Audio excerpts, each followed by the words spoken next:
Mani o'zi dars o'tish strategiyam qanaqa? Strategiya nimada yashab? Uy ishi berasiz, vazifa berasiz, narsani tushuntirasiz, insoy yozishni o'rgatdingiz, readingga savol berishga qaysidir question type raskrit qildinglar-da, o'shani tushuntirib beryapsiz.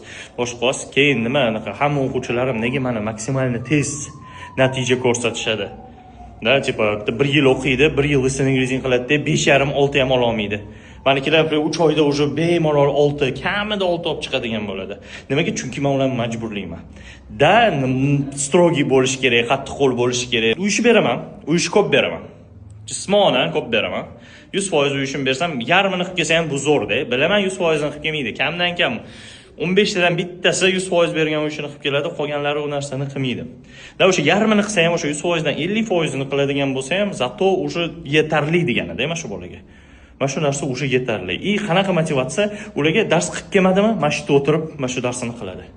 Dars qilib olmagan uchun soat 3 da keldimi, darsi 4 gachami, qilib kelmadimi darsini, kechqurun 9 gacha bo'lsa ham o'tirib, hamma darsini bajarib, keyingina uyga ketadi.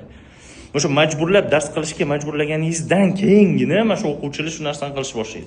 Bari u qilmayaptimi? Nima deyman? Gapirmayman. Onasiga telefon qilish, otasiga telefon qilish, uni so'kish, boshqa qilish yo'q. Nima deyman? Men prosta ularga kelajagini chizib beraman. Mana IELTS olding, INS'ga kirding. Nima kelajak?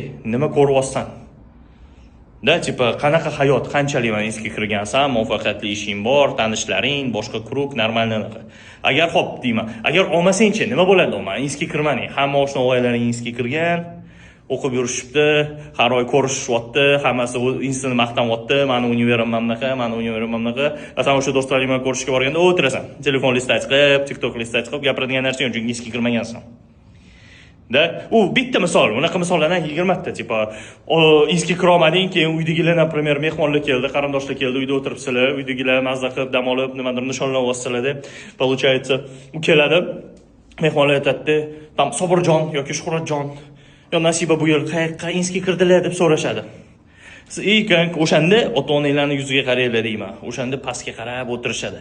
Bu yil kira olmadilar, bu yil anaqa vzatkalar ko'payib ketibdi, poraxo'rlik ko'payib ketibdi, keyingi yil mametga topshiramiz deydi. Shu narsa kerakmi? Ota-onalar sizlarni deb kimdir oldida boshini egib qolganligi. Kerak emas. O'qi, ol natijani, g'ururlanib ko'rsat hammaga.